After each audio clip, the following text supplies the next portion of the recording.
Hello students, मैं अंचल हायल tritium academy में एक बार फिर आप लोगों के सामने हूं। पिछले वीडियो में मैंने आप लोगों से जो 12th क्लास का वीडियो था उसके बीच में एक दिन का गैप आ गया और एक दिन मैंने कंपटीशन क्लास का लिए वीडियो बनाया था। तो जो लास्ट 12th क्लास का वीडियो था इलेक्ट्रोस्टैटिक्स के अंदर, उसके अंदर मैंने ऐसा कुछ क्वेश्चन पूछा था जिसका आप लोगों ने शानदार रेस्पॉन्स दिया। बहुत ही सभी लोगों ने धड़ाधड़ कमेंट किए। मेरा सर्वर ही मतलब ये यूट्यूब का सर्वर ही क्रैश हो गया था उस दिन, तो जब आप लोगों के कमेंट्स आए मजा ही आ गया यार। चलो इसका आंसर मैं बता देता हूं आप लोगों को। आपने इतनी मेहनत करी उसके लिए थैंक यू। मेरा क्वेश्चन ये था कि बेटा एक बॉक्स है जिसको हमने एक्स वाई जेड कोऑर्डिनेट्स में कुछ इस तरीके से रखा हुआ है कि ये इसका plane X Y Z plane है, ये इसका एक्स वाई प्लेन है और ये इसका जेड एक्स प्लेन है।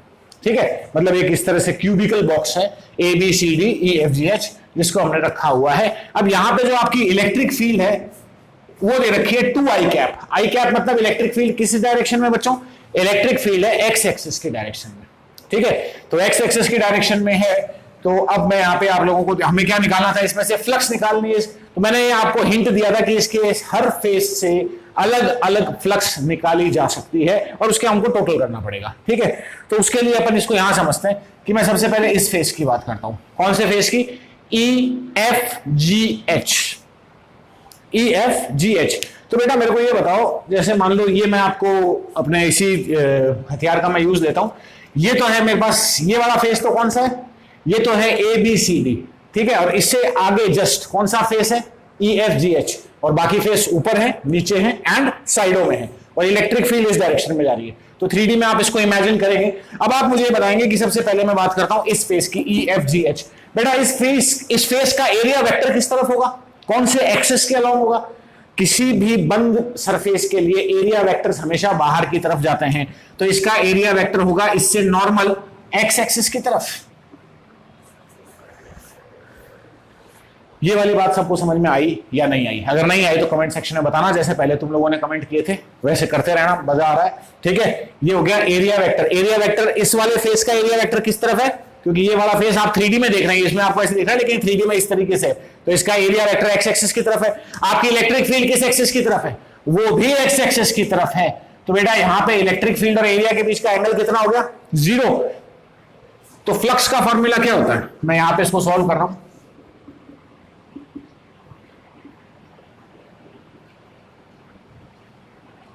चलो मैं तुम लोगों से बड़ा खुश हूं इसलिए मैं इसको अच्छी तरीके से बता देता हूं। ई एफ जी और एच, इस फेस से हम, ये है फ्लक्स ई एफ जी एच फेस से। ठीक है, तो बेटा यहाँ ई और ए एक ही डायरेक्शन में है, तो आपके पास फ्लक्स का फॉर्मूला आ जाएगा ई ए कॉस जीरो। कॉस जीरो की वैल्यू होती है 1। ठीक है, तो ये आपके पास क्या आ जाएगा? ई ए। लास्ट में वैल्यू सब्स्टिट्यूट कर देंगे। देन हम आ गए इस पहले, जस्ट इससे पहले वाला जो फेस है, ये तो ई एफ जी एच वाला फेस था। इससे पहले वाला फेस कौन सा है? A B C D. तो इस A B C D face का जो एरिया वेक्टर है वो किस तरफ होगा? वो एक्स नेगेटिव एक्स एक्सिस के अलाउंग होगा, क्योंकि हमेशा बाहर की तरफ होता है ना भाई। ये पहले वाले फेस में तो बॉक्स से बाहर वो वाली डायरेक्शन थी, और ये जिसके पीछे वाला फेस है इसमें अगर मैं ये डायरेक्शन लेता तो ये बॉक्स के अंदर हो जाती। हमें तो बॉक्स के बाहर रहना है, तो बॉक्स के बाहर रहना तो नेगेटिव एक्स एक्सिस की तरफ होगा इसका एरिया वेक्टर। ठीक है, इलेक्ट्रिक फील्ड तो हर जगह एक्स एक्सिस के अलाउंग ही है, तो यहां एंगल कितना हो गया? पाई या 180। कॉस 180 की वैल्यू कितनी होती है? 0। कॉस 180 की वैल्यू 0 होती है, -1। हर चीज में हाँ भरवा लो इनसे। कॉस 180 की वैल्यू होती है -1, तो बेटा क्या आ गया? -EA। ठीक है, अब बच गए हमारे पास ये ऊपर नीचे वाले और साइडों वाले फेस। तो क्या आप मुझे बता सकते हैं कि इनके एरिया वेक्टर किस डायरेक्शन में? इसका एरिया वेक्टर किस डायरेक्शन में? इसका एरिया वेक्टर है बेटा जी वाई एक्सिस की डायरेक्शन में, और इलेक्ट्रिक फील्ड तो है एक्स एक्सिस की डायरेक्शन में।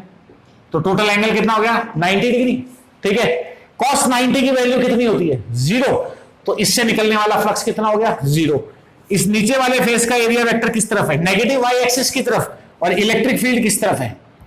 एक्स एक्सिस की तरफ। एंगल कितना हो गया? 90 डिग्री। Again cos 90 0। ऐसे इन साइड वाले इस फेस की बात करूं तो इसका एरिया वेक्टर जेड एक्सिस के अलाउंग है और इलेक्ट्रिक फील्ड एक्स एक्सिस के अलाउंग है। अगेन एंगल कितना हो गया? 90 डिग्री। पीछे वाले का जेड एक्सिस के अलाउंग है, इलेक्ट्रिक माइनस जेड एक्सिस की तरफ है, इलेक्ट्रिक फील्ड एक्स एक्सिस की तरफ है, तो अगेन 90 डिग्री। तो सारे 0 हो गए। मतलब ये वाला फेस ये देखो, जो सामने वाला फेस है, नीचे वाला फेस है, ऊपर वाला फेस है और पीछे वाला फेस है जो बोर्ड के ऊपर है, उनके तो सबके 90 cos 90 की वजह से 0 हो गए, और इसका EA हो गया, इसका माइनस EA हो गया, तो सबको ऐड करोगे तो EA माइनस EA और बाकी के 0, तो टोटल फ्लक्स कितनी आ जाएगी? 0। ठीक है, तो इससे निकलने वाली टोटल फ्लक्स कितनी हो गई? 0। कोई डाउट यहां तक? आई होप यहां तक कोई डाउट नहीं होना चाहिए, और अगर होगा तो कमेंट सेक्शन में तो तुम बता ही दोगे, तुम लोग बहुत ही मेहनत करते हो। चलो इसी क्वेश्चन को थोड़ा सा मॉडिफाई कर देते हैं, और मैं आपको फिर इस वीडियो के, क्योंकि मैं तो बेशरम हूं ही, तो मैं तो फिर से क्वेश्चन दूंगा, तुम फिर से मेरा सर्वर क्रैश करोगे कमेंट कर करके, मुझे पता है। ठीक है, तो बेटा इस क्वेश्चन को थोड़ा सा चेंज कर देते हैं, इस बार वही डब्बा है हमारा। ठीक है, पहले वाला ही बॉक्स है, उसके अंदर इलेक्ट्रिक फील्ड आपकी कितनी थी? 2i cap. इलेक्ट्रिक फील्ड कितनी थी बेटा? 2i cap. इस बार मैं इस इलेक्ट्रिक फील्ड को चेंज कर देता हूं, इसको मैं 2xi कैप कर देता हूं। इलेक्ट्रिक फील्ड को मैं 2xi कैप कर देता हूं। अब आपको मुझे बताना है कि इस बॉक्स से निकलने वाली टोटल इलेक्ट्रिक फ्लक्स कितनी होगी? 0 नहीं होगी, मैं बता देता हूं, क्योंकि आप में से कुछ हैं डेढ़ होशियार जो वापस इस पे देखेंगे 0 ही होगा, सर ने दिया है तो इसलिए 0 कमेंट कर देंगे। 0 नहीं होगा इसका आंसर, ट्राई करना है इसको। इस क्वेश्चन का आंसर मैं अपने नेक्स्ट वीडियो में डिस्कस करूंगा, और आप लोग मुझे कमेंट सेक्शन में इसका आंसर बताएंगे। कोई डाउट बेटा? क्वेश्चन समझ में आ गया? पहले वाले क्वेश्चन में इलेक्ट्रिक फील्ड पूरे एक्स एक्सिस के अलोंग थी, इसमें भी एक्स एक्सिस के अलोंग है, लेकिन उसमें इलेक्ट्रिक फील्ड एक्स एक्सिस के अलोंग कांस्टेंट थी। यहां इलेक्ट्रिक फील्ड कांस्टेंट नहीं है, एक्स की वैल्यू के साथ साथ चेंज होती जा रही है। यहां पे जैसे एक्स की वैल्यू 0 है तो यहां इलेक्ट्रिक फील्ड 0 होगी, यहां कुछ और हो जाएगी, और बाकी जगह भी इस तरीके से आप निकालेंगे और इस पूरे को सॉल्व करेंगे और मुझे आंसर लिख के देंगे कमेंट सेक्शन में। और ध्यान रखना, इतने कमेंट्स मत करना कि सर्वर क्रैश हो जाए। Thank you. आज हम लोग स्टार्ट करेंगे गाउस लॉ। कौन सा लॉ? Gauss law. गाउस नाम का एक साइंटिस्ट था जिसने लॉ दिया था। तो क्या है ये गाउस लॉ, इसको समझते हैं। गाउस ने क्या कहा था बेटा? गाउस ने पहली बात, गाउस ने जो लॉ दिया था वो केवल और केवल क्लोज्ड सरफेसेस पे लागू होता है। मैं अपने पहले के लेक्चर्स में बता चुका हूं कि क्लोज सरफेस क्या होते हैं। जिन्होंने पहले के लेक्चर्स नहीं देखे, आई बटन पे क्लिक कर लेना, वो लेक्चर्स आपको मिल जाएंगे, या एंड स्क्रीन पे मिल जाएंगे आपको। जब मेरा वीडियो एंड होता है वहां पे सारे लिंक अवेलेबल होंगे आपके पास। ठीक है, तो बेटा मैं वापस बताता हूं कि ये क्लोज सरफेस मतलब ऐसा सरफेस जो हर तरफ से बंद है। जैसे ये एक स्फीयर है ना, ये एक स्फीयर है, सर्कल नहीं है। Circle can not be a surface. ठीक है, इट इज इन 2D और सरफेस हमें 3D में चाहिए। तो बेटा ये एक स्फीयर है, मान लो मैंने इसका एक हिस्सा थोड़ा सा खोल दिया तो ये ओपन सरफेस हो जाएगा। थोड़ा सा भी खोलते ही कैसा सरफेस हो जाएगा? ओपन सरफेस हो जाएगा। लेकिन अगर ये पूरा पैक है, एक स्फीयर पूरी तरह से पैक है, तो वो क्लोज्ड सरफेस कहलाएगा इस तरीके से। ठीक है, तो गाउस का जो लॉ है वो केवल और केवल क्लोज्ड सरफेसेस पे लागू होता है। गाउस ने बड़ी सिंपल सी बात कही थी कि मान लीजिए यहां एक चार्ज है, यहां दूसरा चार्ज है, यहां तीसरा चार्ज है, इसी तरीके से यहां पता नहीं कितने चार्ज है, और ये nth चार्ज है, Q1 Q2 Q3 Q4 Q5 Q6 Q7 Qn तक है। ठीक है, n चार्जेस है सरफेस के अंदर। तो गाउस ने एक लॉ दिया था। उसने इस लॉ में क्या कहा था, मैं आपको पहले उसका स्टेटमेंट बाद में बताऊंगा, पहले उसको समझाऊंगा। गाउस ने कहा था कि अगर हम इस सरफेस से निकलने वाली टोटल फ्लक्स, अगर हम इस सरफेस से निकलने वाली टोटल फ्लक्स को कैलकुलेट करें तो उसकी वैल्यू अंदर जितना चार्ज बंद है उसका summation total charge enclosed by the surface divided by epsilon not के बराबर आएगी। अगर कोई मीडियम है तो यहां पे एप्सिलॉन एम आ जाएगा। ठीक है, वैक्यूम है तो एप्सिलॉन नॉट आ जाएगा, एयर है तो एप्सिलॉन नॉट आ जाएगा। एयर और वैक्यूम के लिए वैल्यू बराबर होती है लगभग। ठीक है, लेकिन अगेन मैं गाउस के लॉ को रिपीट कर रहा हूं। गाउस ने कहा था कि अगर किसी क्लोज सरफेस में चार्जेस रखे हुए हैं, चाहे एक हो चाहे अनेक हो, जितने भी चार्ज रखे हुए हैं, तो उस सरफेस से निकलने वाली टोटल फ्लक्स हमेशा total charge enclosed by the surface, यानी टोटल चार्ज जितना इस सरफेस के अंदर बंद है, डिवाइडेड बाय एप्सिलॉन नॉट के बराबर होगा। Q1 Q2 dash dash dash Qn तक जोड़ दो और एप्सिलॉन नॉट से डिवाइड कर दो। ये गाउस का लॉ था। ठीक है, अगर जो लोग मेरा वीडियो अगर देख रहे हो तो कॉपी पेन लेके बैठा करो। मैं पहले भी बोल चुका हूं बेटा, इस बार फिर बोल रहा हूं बेटा, पुष्पेंद्र कॉपी ले ले, इधर देखो। ठीक है, Q1 plus Q2 plus Q3 इसको अगर आप लिखना चाहें गाउस के लॉ का स्टेटमेंट, क्योंकि ये एग्जाम पॉइंट ऑफ व्यू से बहुत इंपॉर्टेंट है। बोर्ड्स में बार बार आता है कि state and prove Gauss law, ये कॉमन सा क्वेश्चन है कि गाउस लॉ को बताएं और प्रूव कीजिए। ठीक है, तो क्या कहा था गाउस के लॉ ने, इसको स्टेटमेंट आप सुनेंगे और लिखेंगे, मैं बड़े धीरे धीरे से बोल रहा हूं, वीडियो को आगे पीछे करके लिखते रहना, ठीक है। अकॉर्डिंग टू गाउस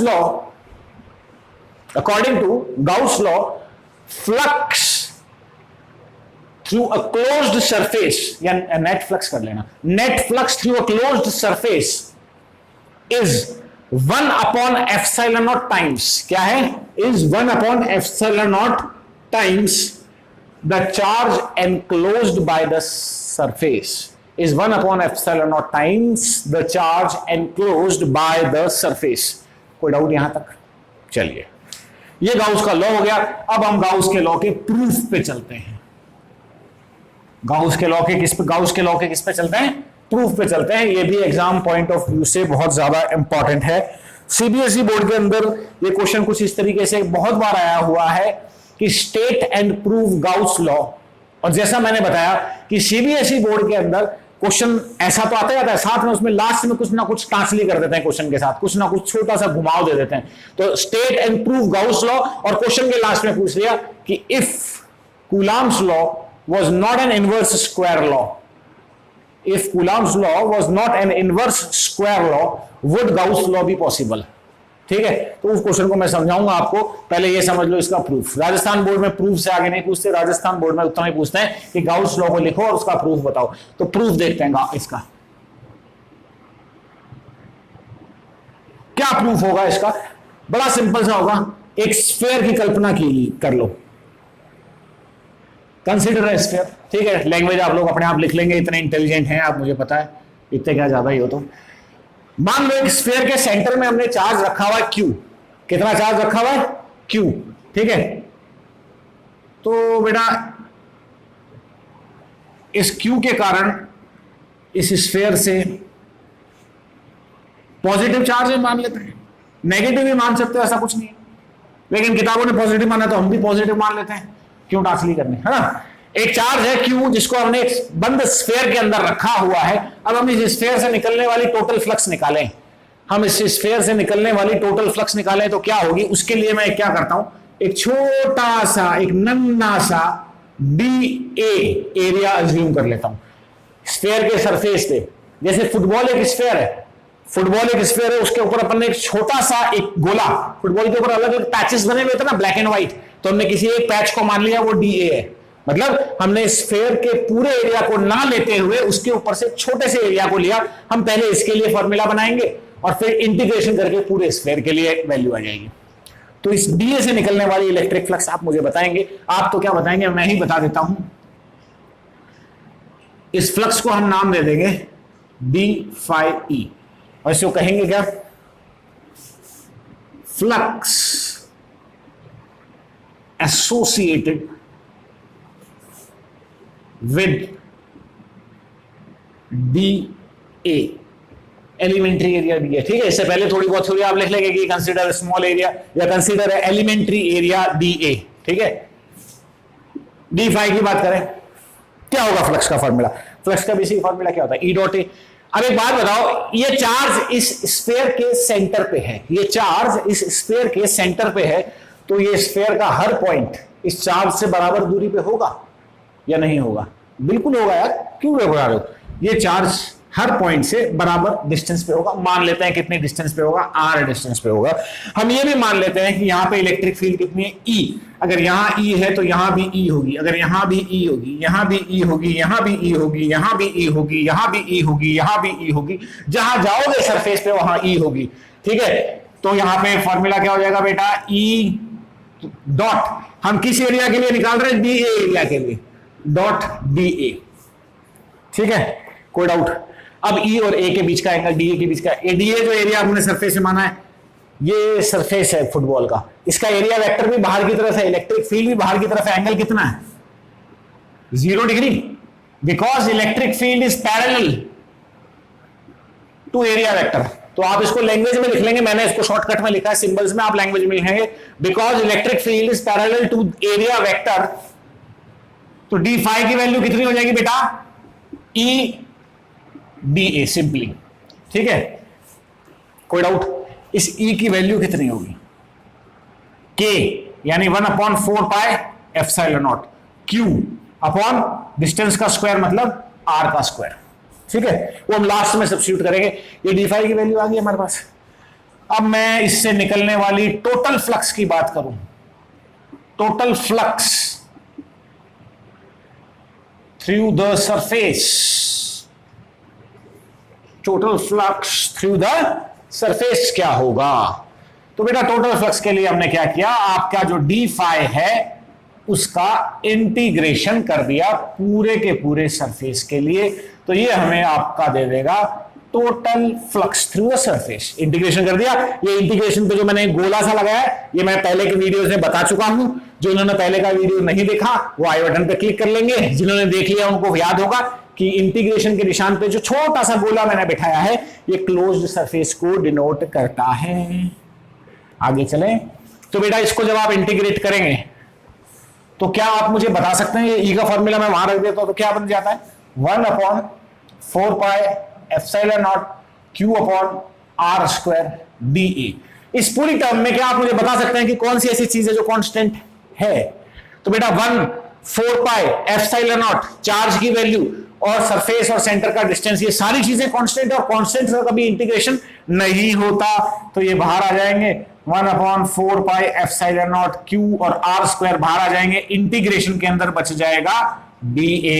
अब आप कहेंगे सर dA भी तो कांस्टेंट हो सकता है, बिल्कुल नहीं हो सकता, क्योंकि dA एक छोटा सा एरिया एलिमेंट है, हम उसको इंटीग्रेट कर रहे हैं, उसी को तो इंटीग्रेट कर रहे हैं कि हम उसको इंटीग्रेट करके पूरा एरिया निकालना चाहते हैं, तो dA को तो फैलाना है हमें, ये कांस्टेंट हो ही नहीं सकता, ठीक है।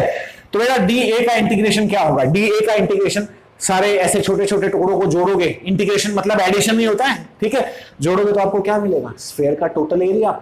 और अगर आपने बचपन में थोड़ी बहुत भी गणित पढ़ी है तो आपको पता होगा कि स्फीयर का एरिया का फॉर्मूला, सरफेस एरिया का फॉर्मूला क्या होता है, 1/4 pi epsilon not Q upon R square. और बेटा पुष्पेंद्र क्या होगा एरिया का फॉर्मूला, क्या होगा? अरे सिंपल यार, 4 पाई R स्क्वायर, ये होता है स्फीयर का एरिया, ठीक है, याद रखना। आज मैंने बता दिया, बार बार नहीं बताऊंगा, इसकी मैं अलग फीस लेता हूं, गणित छोटी क्लासेस की गणित की। 4 पाई से 4 पाई कट गया, R स्क्वायर से R स्क्वायर कट गया, और यहां आ गया हमारे पास क्या, Q अपॉन एप्सिलॉन नॉट, जो कि गाउस बाबा ने कहा था, तो ये गाउस की थ्योरम का प्रूफ हो गया, कोई डाउट हो ही नहीं सकता, ठीक है। और अगर है तो कमेंट सेक्शन में बता देना, बस सर्वर को ओवरलोड मत करना पिछली बार की तरह, कोई डाउट। अब मैं आ जाता हूं मेरे जो सीबीएसई वाले बच्चे हैं, जिनको मैंने बताया कि इस क्वेश्चन के एंड में उनसे कई बार एक क्वेश्चन पूछा जाता है जो कि एनसीईआरटी की किताब के अंदर भी पूछ रखा है, थोड़ी सी हिम्मत करो किताब उठाने की, ठीक है। देखो क्या पूछ रखा है, बता दूं, इसको मिटा दूं, मिटा देते हैं यार, क्या दिक्कत है, जिसको लिखना है पॉज करके लिख लेगा। तो मेरे बच्चों इसके आगे जो क्वेश्चन पूछ रखा है मैं उसके साथ बात करता हूं आपसे। एनसीईआरटी इससे आगे क्वेश्चन पूछती है कि अगर, देखो एक बात बताओ, कूलम्ब्स लॉ क्या कहता है, KQ अपॉन R स्क्वायर या KQ1 Q2 upon R square, ये तो कहता है कूलम्ब्स लॉ कि दो चार्जेस के बीच में लगने वाली फोर्स डिस्टेंस के स्क्वायर के इनवर्सली प्रोपोर्शनल होती है, इसको हम बोलते हैं inverse square law. Force between two charges is inversely proportional to the distance, square of distance between the two charges। तो यानी कि Coulomb's law is based on inverse square law. NCERT की किताब में या सीबीएसई के पेपर में जो क्वेश्चन आया था उसने ये पूछा था कि अगर कूलम्ब का लॉ इनवर्स स्क्वायर लॉ पर बेस्ड नहीं होता तो क्या गाउस का लॉ बन सकता था, बताइए, देखते हैं। मान लेते हैं कि इनवर्स स्क्वायर लॉ पे नहीं था, ये इनवर्स क्यूब लॉ पे होता, इनवर्स क्यूब लॉ पे होता तो कुछ ऐसा फॉर्मूला बन जाता बेटा, ऐसा फॉर्मूला बन जाता तो जब आप यहां पे रखते तो यहां R स्क्वायर की जगह क्या आता, R क्यूब आता, और जब एरिया का इंटीग्रेशन करते तो यहां तो केवल R स्क्वायर आता, R स्क्वायर आता तो R स्क्वायर से R स्क्वायर तो कट जाता और एक R बच जाता, और यहां पे क्या आ जाता, Q upon R epsilon not आ जाता। और गाउस का लॉ तो कह रहा था Q अपॉन एप्सिलॉन नॉट, लेकिन यहां तो R भी आ गया, तो ये लॉ नहीं वैलिड होता। मैं वापस से आपको बता देता हूं कि अगर कूलम्ब का नियम, Coulomb's law inverse square law को फॉलो नहीं करता है तो गाउस का लॉ भी नहीं बन सकता था। ये इसका रियल आंसर है, और क्यों है ये मैंने आपको एक्सप्लेन कर दिया, ठीक है।